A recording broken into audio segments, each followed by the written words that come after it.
Yay, we are live. Welcome everyone to this episode of Café con Leadership. I am your host, Sandra Noemi Torres, and we have the absolute privilege of having Antonio Tijerino with us today. Welcome, Antonio.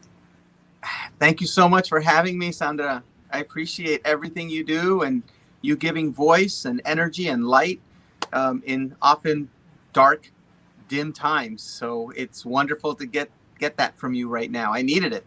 Yay, I appreciate that. I'm so happy to have you, and I'm so happy to have these types of conversations because I think our community needs it, and I'm happy to have you share your insight um, to this. Yeah. So, um, you are the president and CEO of Hispanic Heritage Foundation. For those of that don't know, but I wanted to start with a little bit of your background.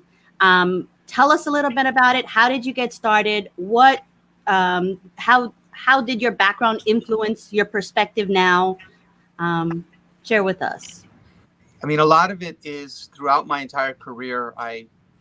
Thanks to my mom, I always had a sense of responsibility and an acknowledgement of the privilege that you have if you can help someone. I don't care if it's picking up a piece of garbage in a park. You're in a position of privilege that you can bend over to pick it up to throw it into the garbage can. You also have an opportunity to change the course of nature by simply doing that. I do believe that every part of service has an impact on the entire universe. And so you can have a tremendous impact by doing something as simple as that. I also think it encourages you to do more because it makes you feel good about it. Even if it's ostensibly being altruistic to help someone, you're helping yourself. I don't think there's any greater therapy, self-help therapy, than to help someone else. And in these times, I get asked this all the time by wonderful, caring friends that say, concerned, how are you helping yourself? You spend so much time doing all these different efforts. And I said, by doing those efforts, that's my self-care. It reminds you of the privilege that we have in this world, that you can help someone. It makes us feel better about ourselves. It validates us in some ways. It makes us feel important. It makes us feel vital. And to be able to follow up on those stories, that's the key. To be able to follow up on the kid that you helped when they were in high school that's now doing amazing things and helping others.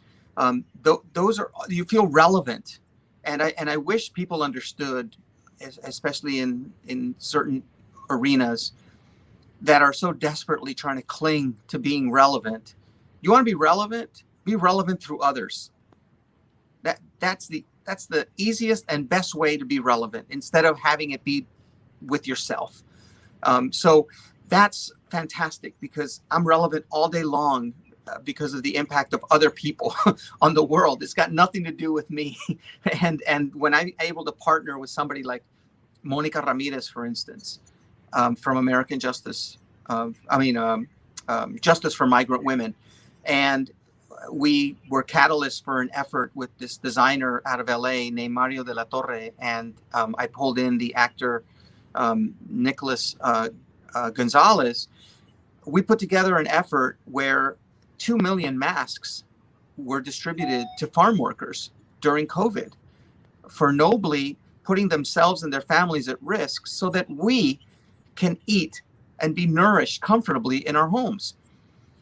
But that only happened because I was in the privileged position where Mario called me and said, I have an idea that I want to get all of these out of work sewers in my industry and do something for our community. And I was able to call Monica Ramirez, who is a tremendous force of nature and inspiration to me, and have her take the call and say, I know what you can do. And then be able to call Nick and say, hey, is to be able to do that. When you're in the tremendous position of privilege where someone calls you and says, I want to do something for the community, and they have out of work sewers that are able to put together masks for our community. And then I'm able to take that call and then make a call to Monica Ramirez from Justice for Migrant Women, who is an absolute force of nature that then took the concept and said, we need to work with farm workers, because I knew of her work. So I called her and said, this would be a great opportunity to work with you. And then we were able to call Nick Gonzalez, the actor, and say, can you help elevate this project? It's 2 million masks from something that started with a phone call and a hashtag.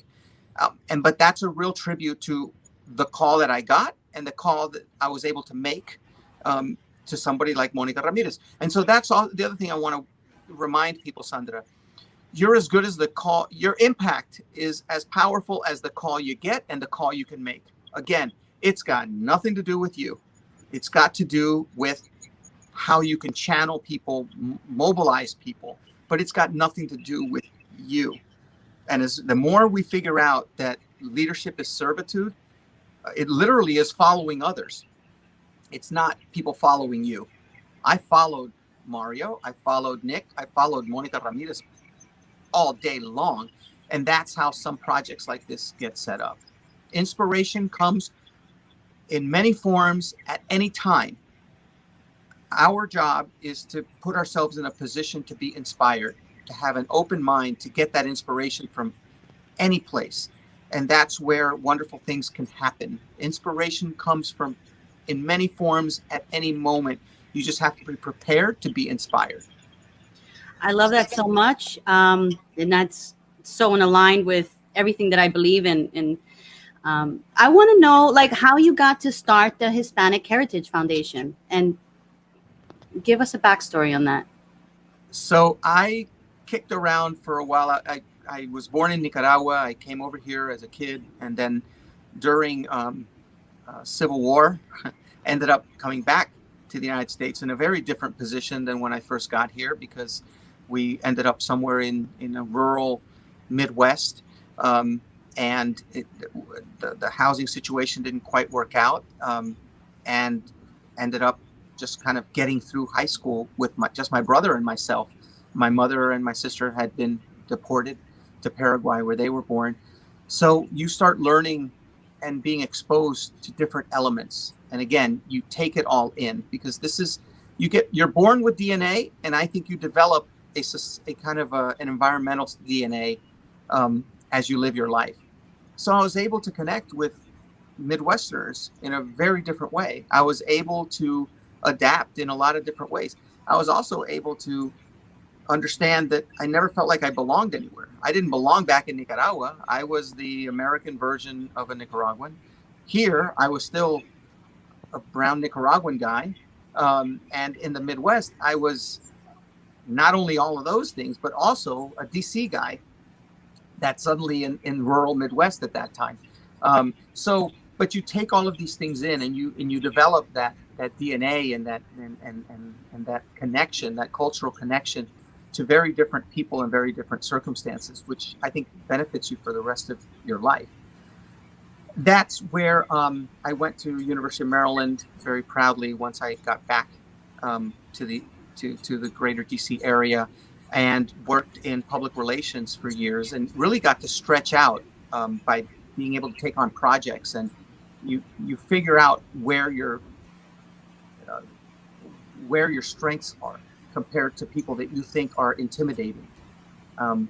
People in gray suits with gray hair, with amazing backgrounds, and you start figuring out, yeah, but they're not that creative.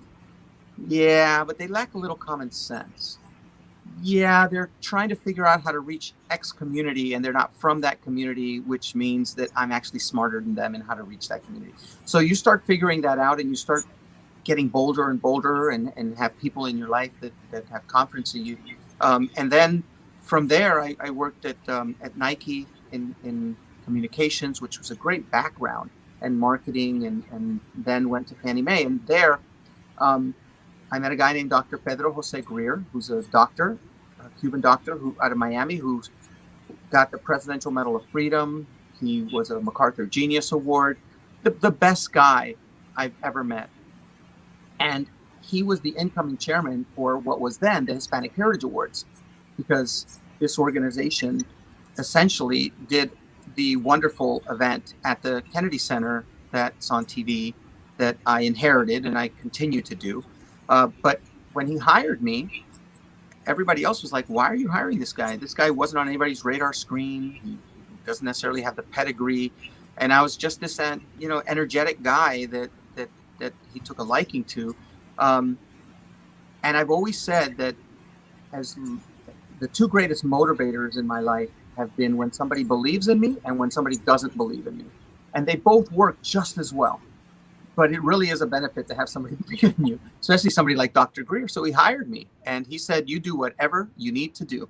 I will back you in anything you want to do. And as whatever issues you have, I will always back you as long as you focus on service, on the mission, and on overall serving this country as well. Its community, country, and of course the organization. And I try to follow in the spirit of Dr. Greer in everything I do. My new chairman, who's not so new anymore, is a guy named Manuel Pleitas, who was one of the kids in our program. He was a youth awardee that went on to LOFT, the Latinos on Fast Track program, and tore it up, went to Stanford, got out, and was the inspiration to so many programs that we developed. Because again, inspiration comes from anywhere, including a 17-year-old kid or an 80-year-old that you meet at a park. I mean, it comes from everywhere. And Emmanuel became my new chairman, and he's been tremendous as a partner in making sure that we're on a certain path, and gives me guidance all the time. And at the same time, I'll come up with some idea. We don't offset each other. We're both very impetuous and aggressive, which is how we're able to get things done. But that's my path. And Dr. Greer hired me. And since then, we actually started the Hispanic Heritage Foundation as opposed to a programmatic Hispanic Heritage Awards, even though we continue that amazing program on the shoulders of all the people that had worked on it before. And so these programs, we wanted to focus on education, workforce, culture, and social impact through leadership and innovation. We've been able to do that. Everything we do is malleable. Everything we do is a reaction to what our community needs. And we go into a lot of exciting directions, and it's not driven by funding. We do things just to do them, and then at some point we figure out how to perfect them. I'm a big believer that you have to break things to create things. And I like being an imperfectionist. I think the word act is in activism for a reason, that you have to have action behind it. And a lot of times people spend a lot of time trying to figure out the great way to do something and strategic plans. Those are all important. But at the same time, a lot of things are happening while you're doing that. I want to always be impatient with my activism. I don't want to be patient that 550 kids are not connected to their families. I want to be impatient that kids right now aren't connected to the internet, therefore aren't able to learn at the same level as other kids. I want to be impatient that somebody is sexist or homophobic or racist or Islamophobic or anti-Semitic or makes fun of disabled people. I don't want to be patient with any of that. Yeah. I agree.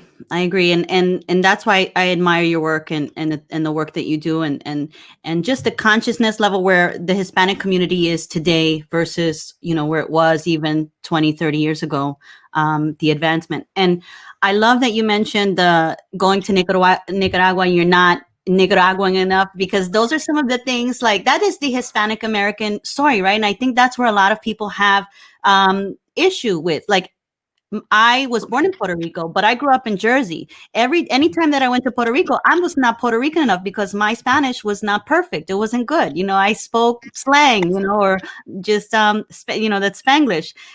But in the same token, exactly, if I'm in an American environment, anytime that I was, still to this day, if there are not Latinos in the room, I'm not American enough, and I feel it. And I've spoken to many people, they feel the same way. Latinos in the US that were raised primarily in the US do not feel American enough or Latino enough if they go back to their home country. It's funny, Sandra. First of all, your name is Sandra Noemi Torres. You are Puerto Riqueña, and as bad as my Spanish is, a mí no me da pena. Like, nothing embarrasses me. I don't care. If somebody wants to engage me and I start talking to them in Spanish and then they start switching to English because they see que me estoy trancando en algunas palabras, Mhm. um, I'll keep talking in Spanish. And they're looking at me like, it's okay. You don't have to do this. And I'm like, no, I don't care. This is my culture. I'll just correct me if I'm off. Um, there's too many Latinos that don't speak perfect Spanish and are suddenly somehow either made to feel or internally feel as though they're not Latino enough because their Spanish isn't good. Nobody's going to dictate what it is to be Latino to me. And that includes our own community. You know, I've always said that if we're so against building walls, why do we keep building those walls between ourselves?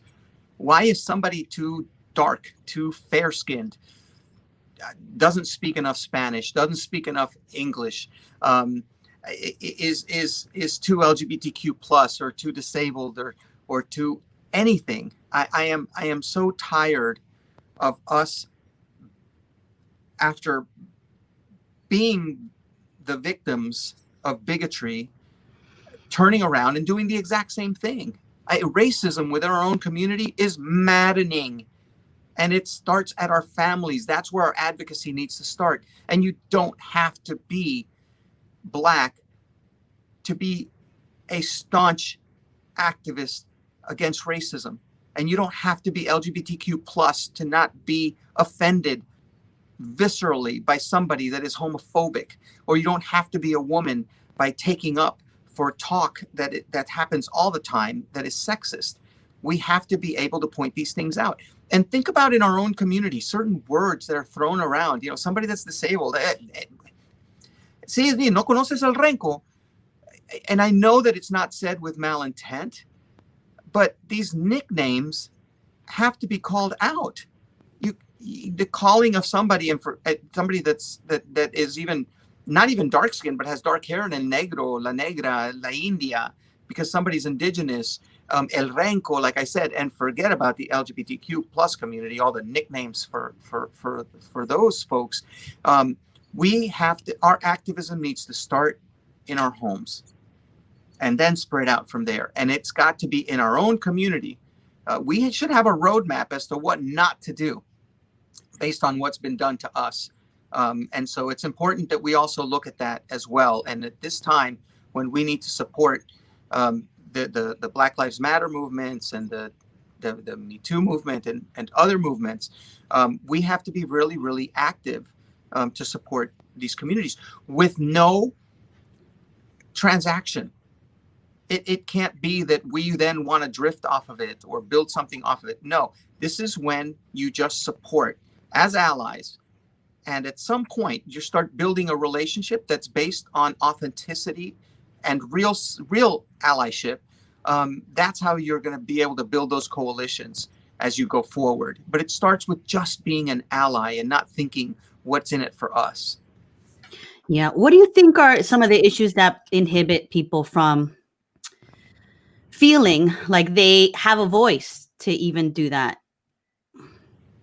And I believe you should say anything that you want to say as long as it's said respectfully.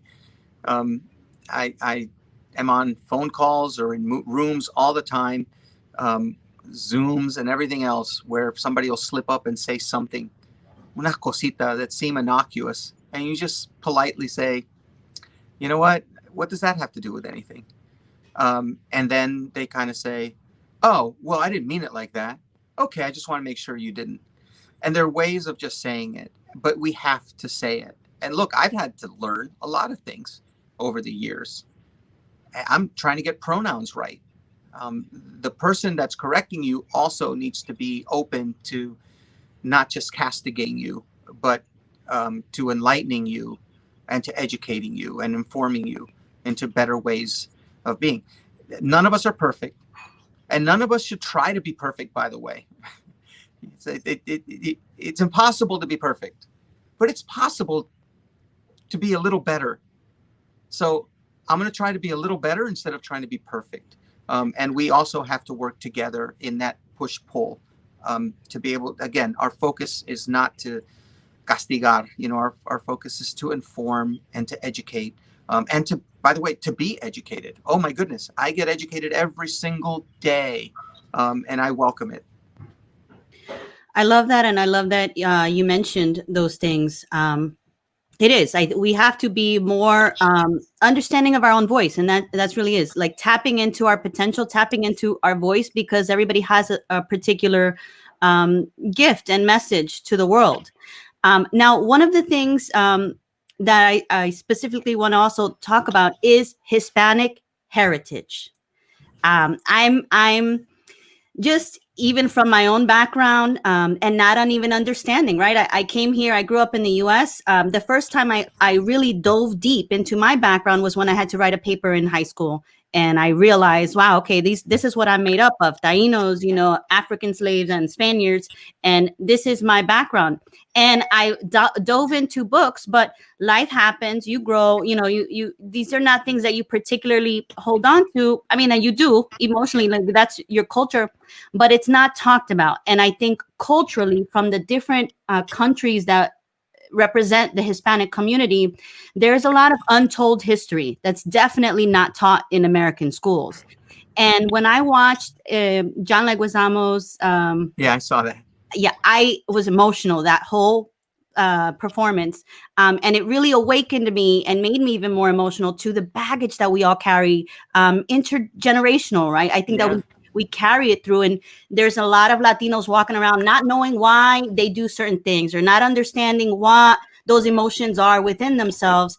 And for me, I think I attribute it to, like, there's just a lot of unknownness within our culture, that we don't know, that we know something is different, but we're not privy to that history. We have to go dive deep, and some resources out there don't readily tell us that information. We have to really dig. But how do you feel when it comes to being very aware of where we came from, our heritage, our background, what happened, the negative things that have happened, the decimation of our people, like, what do you feel about that whole picture and the heritage, and how we should really understand our own heritage? You just gave a great plug to John, because I think that's the power of that performance that he did, because it is enlightening, and it does make you want to dig deeper, as you did, Sandra. I think that everything is a Google search away, and finding the right places to go to identify that, and just having an open mind and having conversations. I'm connected to people on Facebook that I may not agree with everything they talk about, but boy, they're informing me every single day when I see their post about certain issues. And the other thing is, we have a broad history. We're the beauty of our community is that we look like everyone. We are everyone, and everyone is us. We represent every single person in the world, through our community, and that's the beauty of it. So our heritage is very broad, in every sense of the word, not just in the United States, but across the world. And so I think it's just educating ourselves, and also understanding that we come from also an indigenous background, and finding out, being more in touch with the land that we're on, and who inhabited it, and who our ancestors are, and where we got a lot of this from. So it's finding out, the impact of colonialism and colorism and a lot of other things, as well as the positives, the amazing minds that were building pyramids and aqueducts, and creating corn and other staples of our diets. I think that there's just a lot to dig into, but that's a real tribute to the beauty of our community. This is a great time to talk about the work that Estuardo Rodriguez and Danny Vargas are doing, in terms of having a museum on the mall, Yes. a Latino museum, and they are up for the Senate to get approval on it. It passed in the House, and everything we're talking about is so critical to having a place where I can take my 3 kids and have them have a broad scope of what our community is like. And I've been to the African American Museum, and I spent 12 hours there at one time and felt like I shortchanged myself. And I had emotions where I was crying one moment, I was smiling the next moment, I was inspired the next moment, I was angry the next moment. I want to have those same emotions in terms of a Latino museum. And I just want to make this clear, Sandra, that Latino stories, African American stories, Native stories, LGBTQ plus stories, women's stories, disabled stories, those are American stories. Our Latino experience is an American experience here in the United States. And it's important that they have a home, especially as we do the Hispanic Heritage Awards. To, to have to house all of that, it's a TV special on PBS, and it's a tremendous uh, platform that was created 33 years ago, but it doesn't have a home. I would love to have a whole segment within a museum where we can just have all our honorees there, including John Leguizamo, who's a past honoree. Yeah, I feel we're long overdue for that. Like it would just, it's just long overdue. Yeah, I Um, mean, and that's the thing too. It's not just the Latino community. There should be an Asian museum too, yeah, Asian American museum. I mean, it's really important that these are American stories that we all represent, or and to have a home and to have a place where people can connect. It'll also build a greater understanding between our communities. And I think that's critical, especially in this environment, and especially as we're trying to go forward more united. yeah. Most definitely, which is why I feel like even the history that's being taught in our schools to our youth doesn't is not the full story. It is a mere perspective, of a story. And I feel like we there should be better representation, or when it comes to history class, really talking about all of those things that you just mentioned, because they are American stories. But I feel like we're left out. And I guess with time, I think a lot of people are left. Like I said, it's yeah, not just Latinos. yeah, The Asian community, the LGBTQ plus sure, community, yeah, women, the African American community, the native communities. So I mean, my daughter, when she got old enough to really read, one of the books that I put in front of her and bought her for her birthday was Howard Zinn's A History of the United States of America. And that digs through and corrects all of the textbooks that we've read as children and puts in what was left out. So it's important that we find the truth, and that's a never-ending quest. And we also need to balance it in terms of where we get that information, so that we know that it's accurate, and so we can draw our opinions from that. But the main thing is to be informed, to be inspired, and to be mobilized. yeah. I love that you said that and brought that up. And I definitely want to like put that book in the link in the comments when we share this clip, because I feel there aren't. When it comes to the Latino community, there are a lot of things that we need to fix amongst ourselves. I was talking to somebody earlier about, why do Latinos show up late, sometimes, and, all of these like habits that are, just stigmas and things. But, we pondered on them, and I'm like, this is true. How do, Latinos, we want to move, there's just so much progress that we are making, but that we know that we all as a community need to make. And yet, there is still just not that forward wholly show up, from the community. They're not really doing everything that they should do. They, like showing up on time and connecting with people and engaging with others. Yet, they're, so what are your thoughts on that? But I just have to tell you, I've been in a lot of meetings where I was late, but so were the other people that weren't Latinos as well. So I think a lot of it is human nature that we internalize. I think it's a lot of it is being human. I don't know if any of our communities have a particular proclivity in that space, but I I think that I'm optimistic about the Latino community. I mean, we're teaching 100,000 kids how to code. That's awesome. That's good for the United States of America that has a problem keeping up with a workforce that is tech enabled. We're working in entrepreneurship. We have leadership institutes. And um, I, I just am so optimistic about our future. And we also have to think about a 15-year-old with access to Wi-Fi and a computer can reach more people in a second than Martin Luther King, Gandhi, and Cesar Chavez could in their three iconic lifetimes combined. How can you not be optimistic when that potential power is in the hands of a child, a Latinx child? We just have to be able to give them encouragement, resources, connectivity, to be and to be honest with you, get out of their way. Yeah. We have to let youth lead. I'd rather invest in a 16-year-old than a 60-year-old. And when people ask me, what advice do you have for a millennial or a Generation Z? I don't give advice from them. I get advice from them. And it's important that we understand that relevancy that I was talking about earlier, that our relevancy is through their success. That's how you stay relevant. And mostly all the young people that I work with, and it's a lot, they come to me for encouragement. They're smarter than I am. I'm not going to tell them anything in terms of them being successful. They're going to be successful in everything they have, but they need confidence. They need encouragement. They need connectivity. They need to know that they can make a mistake and bounce back from it. That's the other thing.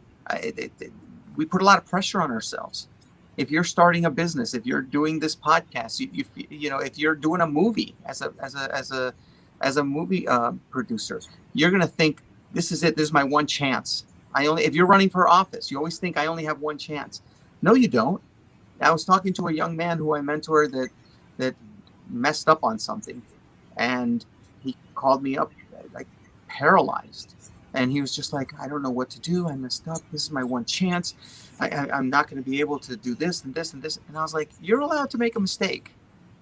You're also encouraged to accept responsibility, apologize, learn from it, and then move on from it. And one of the things that I did with my kids is I would take the erasers off their pencils when they drew, and they would get so mad. And I said, you're not allowed to throw anything out, scratch it out, or erase it. Go with what you think is a mistake, because it's going to be even more exciting and innovative. You're going to go in directions that you wouldn't have gone into if you hadn't made that mistake. And if it's as easy as erasing it, that's not how life works. Go with it. You will be much more creative if you go with those things. So there are great uses to mistakes. Perceived mistakes. They're not really mistakes if you learn from them, or if it takes you in a cool direction. If you don't think that the heroes that are working on a vaccine for this insidious pandemic that has disrupted the entire world and killed millions. I mean, it's amazing. Yesterday, over 3,200 people died from this. It's worse than it's ever been. And if you don't think that those heroes that are creating the vaccine made a lot of mistakes to get to that 95% efficacy rate, what if they gave up? You know, our kids have, and all of us have, the right to make mistakes and learn from them and actually go in those directions. It's part of the process. What's a better educational tool, a mistake or success? Yeah. I learn a lot more from my mistakes than I do from my successes. Yeah. I do too, and I love your perspective, because I carry the same. I am very hopeful for our future. I believe that there's much opportunity, and I believe the conversations that are being had are allowing people to really tap into themselves and say, no, I have to contribute, and I have it within me. I have the potential within me. I think all of that is important. And I see this, like I see this future where we are, in the presidency, like we can have a Latino representing us. And where we're going now, I feel we are certainly moving towards that direction. But I'm hopeful for Latinos in leadership and the audacity that is being stirred up inside. And I think that is what I see and observe from many groups of Latino entrepreneurs still that I feel like how, like for me, it's easy. It's hard. And for you, it seems easy. Like it flows. You know your sense of self-worth. You know where you came from. You know your mission and what you're doing. There are a lot of Latinos that even from youth and maybe in their 20s and now they're in their maybe 40s. Um, and they're still hesitant because culturally the youth now is different than how we grew up. Yeah. We have many of us were first generation, living in this country, or maybe grew up or even born in this country. But I just think that, like, how do we, and is there an answer to this? I don't know. How do we galvanize Latinos to really feel their sense of self-worth? And that's why I asked kind of the heritage piece, because maybe that has to do with it. Either why people feel like I don't belong at this table because my skin color is brown, or my words that I feel in my heart, maybe I shouldn't say out loud because my skin is brown, and maybe it's not, I'm insecure about it. I don't know. I meet individuals like that, and that I just wish would have that audacity and that sense of self-worth. And through training and coaching, I work with some of those individuals, but like, this is a mass, this is a whole community. Yeah. What are your thoughts on that? It's, as I said earlier, it's our job to encourage. Yeah. It's our job to make sure that they understand that their perspective is really important, that they're not lucky to be at the table, that they were invited for a reason. And it's not to sit there quietly. Their perspective matters. Their perspective has value, great value. Yeah. And the only way you can do that is to listen better and to encourage and to listen. There's something that there was this monk, a Vietnamese monk named Thich Nhat Hanh, who I'm a great admirer of and read his teachings. He was actually nominated for the Nobel Prize by Martin Luther King in the 60s, and he's still alive. But he talks about something called compassionate listening and intentional listening and deep listening. That by listening deeply, that you're able to validate, give value to the person who's talking, and also to help them work through their trauma simply by listening intently. And we need to do more of that, and especially for young people, it really listen to what their ideas are, what their points of view are, what direction they want to take, and sprinkle things in there. But again, I work with hundreds of thousands of young people, and I can tell you the biggest thing that I feel as though they need is encouragement, is validation, is that's remarkable, go forward, is connectivity. They are smarter than we are. This generation is no joke. And the bolder they get, the more impact they're going to have. And you become bold when somebody believes in you. And I just want to be able to do that. When people ask me, what are your attributes? I got asked that in an interview not that long ago. And I said, okay, so I'm naive. I'm impetuous. I'm aggressive. I'm reckless. And they're like, no, we didn't ask for your negatives. We asked for your positives. And I said, no, they're the exact same. I am all of those things. I'm audacious. I really do. I'm naive enough to think that we can solve a problem. So we try to solve it. If you're not naive enough to think that, you're not going to try. You're going to sit around wondering how the best way to do it. You're not just going to jump in there. I want to be able to jump off a building and figure out how to use my clothes to take off as a parachute before I land. That's actionable leadership. I'm interested in actionable leadership. And so, again, you have to act instead of just pondering and planning and strategizing. Those are important too, but you better do it really quickly, because we're in the middle of a lot of mayhem that needs to be figured out. And I have no patience for injustice, and we have to figure out how to solve some of these issues. And the best way to do that is to look towards our youth, um, and encourage them and connect them to come up with those solutions, and then support those ideas and allow them to figure it out. Problem solving is means that they have to go through a whole process, just encouraging them every step of the way. I love that. And I was going to reference that act on activism because I believe that wholeheartedly. You know, we have to take action. More people have to stop talking about it, and it's about being about it. Go and do it. I actually did a live yesterday where, I'm talking about that. Take action. So many people just don't take advantage of the opportunities that are presented to them. And that's something that I want to encourage.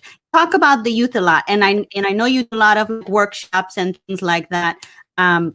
I want to talk about the workshops that you do because I know you guys provide charlas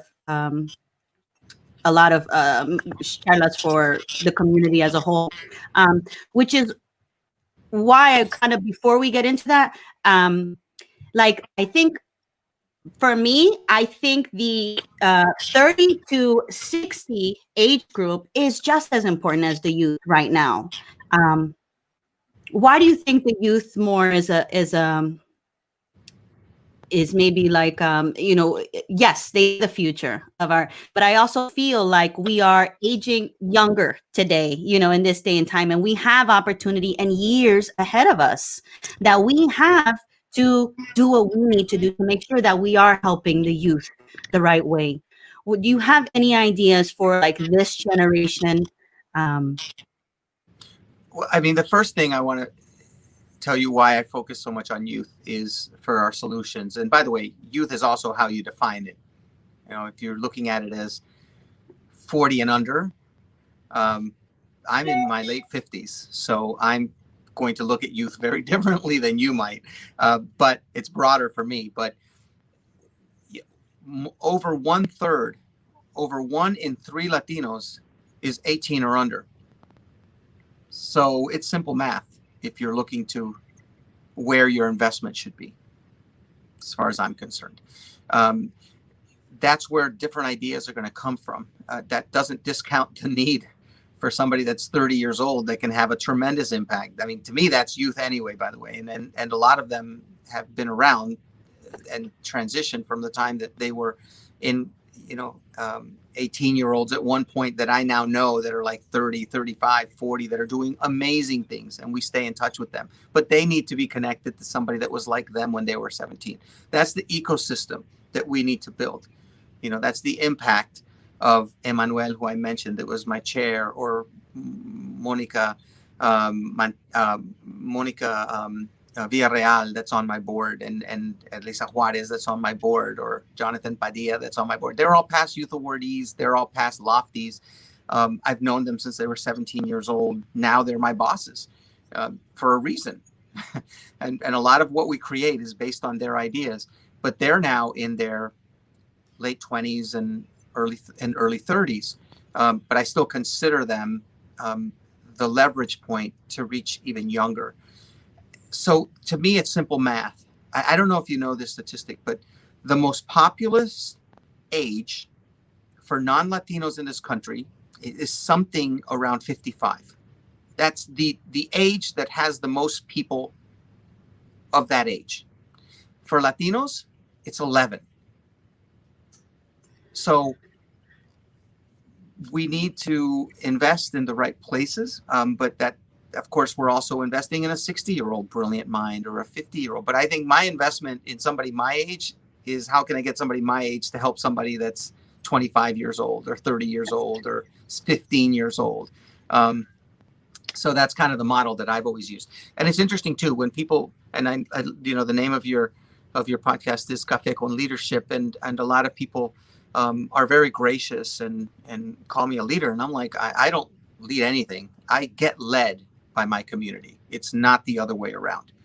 I get led by Emmanuel and Monica and Elisa and Michelle and Xavier and Teak. I mean, they're leading me. It is not the other way around. I again, I'm a facilitator, and an encourager, and an exposer to different things. But believe me, they're leading me, and they lead my organization at the ideas and everything we get. I mean, that's the reason why we do the charlas. I mean, as COVID hit, we said we're going to do a charla every week. We had no money coming in. We just wanted to be aggressive as Yeah. we faced this uncertainty and this tragic circumstance. And we just went for it. And those charlas are a way for us to be informed and to learn from our community, because we ask our community to do 5 minutes on a particular topic. And the themes that we've had have come from the community. I don't know if we would have done one on food scarcity if we didn't have Lisa Pino and Steph Naupari come to us and say, hey, you should do one on this. And we did. Um, we've done them on every topic that you could imagine, including mental health, which is really hitting our community hard. On the educational crisis, I mean, it gets obfuscated by the more apparent and more talked about financial crisis and health crisis and racial crisis. But there's an education crisis that also has inequity in it that we're dealing with right now. Do you know there's 3 million kids that aren't showing up for their Zoom classes across the country? Crazy. And Latinos right now have lost 9.4 months of their education in terms of sliding back. So if you think about over the summer, about 25% of what kids learn during the year are lost over the summer. And then they have to relearn it once the school season starts. It's called the summer slide. Okay. So that's about 2 months of summer, right? When you're off from school. Yep. Well, it's going to be at least 9 months of what we've been dealing with. So it's going to be easier to come back from the financial and health crisis. You have a vaccine, you have programs, the economy is going to bounce back.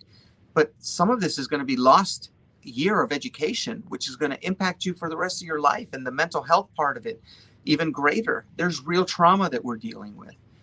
And so that's where we have to look at it in terms of a holistic view of what our communities do. And they're all connected. If you have a gap in education, it's going to manifest itself into a gap in workforce later on. So it's really important that these charlas are a way that we as an organization and each other get more informed. I mean, we did one on how the Latinx community can be more supportive of and be better allies to the Black community. I think it was 2 days after the George Floyd murder, and that includes, of course, our Afro Latinos as well, because when they stop your car, as my friend Sid Wilson said, they're not stopping somebody that's Latino. They're not stopping somebody that was on Wall Street or somebody that runs a historic Hispanic organization. They're stopping a Black guy that's driving a car in the middle of the night. And it's important that we recognize that we have to be better allies and more understanding. And we crashed Zoom. I mean, we had almost 3,000 people that were trying to get on there, and we had to keep raising the level of Zoom to do that. And it shows that there's this need to be able to come together as communities. So we've been able to tackle a lot of strong subjects through this program. And we also count on our partners and sponsors that are able to guide us in a direction. Would we have done one in terms of taking care of the elderly and taking care of the LGBTQ plus community? No, ARP guided us. It was tremendous. Or on financial wellness. No, that was because Nationwide said, we should talk about financial wellness right now in the middle of this crisis. So it's everything from listening to our community, listening to our partners, listening to our friends out there like you. Anyone that has an idea, we will be ready to execute it. What we're doing with a group called Sabio, that is a boot camp for Latinos that want to learn how to code and be a developer. They approached us and said, we're doing a program trying to get people that were formerly incarcerated being trained in terms of being entrepreneurs in the tech space so they can hire themselves. I don't know if you know, but if you have a criminal record, you're 5 times more likely to be unemployed. And for Latinx or Black women, it's even higher. So we said, of course. And again, that's the privilege that Sabio called us. And then we're able to execute with them. So it's a real privilege that somebody's able to call you, whether it's you calling to do this wonderful podcast, or anyone that calls you because they need help. They're calling you because you're actionable. Nobody calls an ineffective person for help. So yes, it gets overwhelming sometimes, but just know the privilege that you're in. By someone calling you for help, it means that they think of you as being effective, or else they wouldn't be calling you. That's amazing. I love that. Antonio, it's been such a pleasure having you. I mean, there's just so many more questions that I have, that we can talk about. I want to know, like, what is your message to the world? Like, I know you've said a lot here, and I think that I am verbose. And I think that you hit on a lot of powerful points that people should be aware of and should take self-ownership over. But what is your maybe your vision, for the future of Latinos, and your message now to help, let's say, any age group, to really maybe shift their mindset where they're at, or do something? Mm-hmm. Be naive, be impatient, be aggressive, be reckless, be collaborative, be creative, be bold, be audacious in your approach to addressing the issues that we're facing.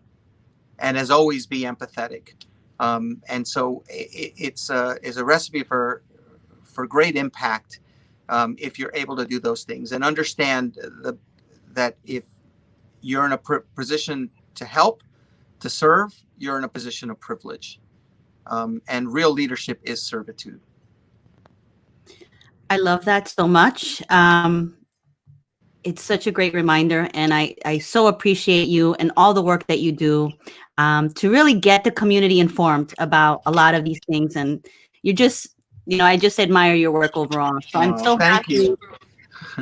Yes, I'm so happy that we got to spend this time together. I look forward to, things in the future, and same, like, my whole thing is service. I want to serve to make sure that I contribute to that big picture too, because I want to see that same vision. I want to see more Latinos showing up at the table. I want to see our community being recognized and acknowledged for our contributions and our worth. So I just want to thank you for all that you do again. Thank you for all you do. And remember, when you're at that table, also make sure that the right person is cooking the meal, serving the meal, and cleaning up afterwards. Just sitting at the table isn't good enough. Amen. And we're good cooks, man. Latinos are good cooks. So yeah, exactly. Hey, a la orden, okay? You tell me if you need anything. And thank you for everything you do, Sandra. Thank you for your spirit. Really appreciate you. Thank you so much, Antonio. Cuídate. Take care. También.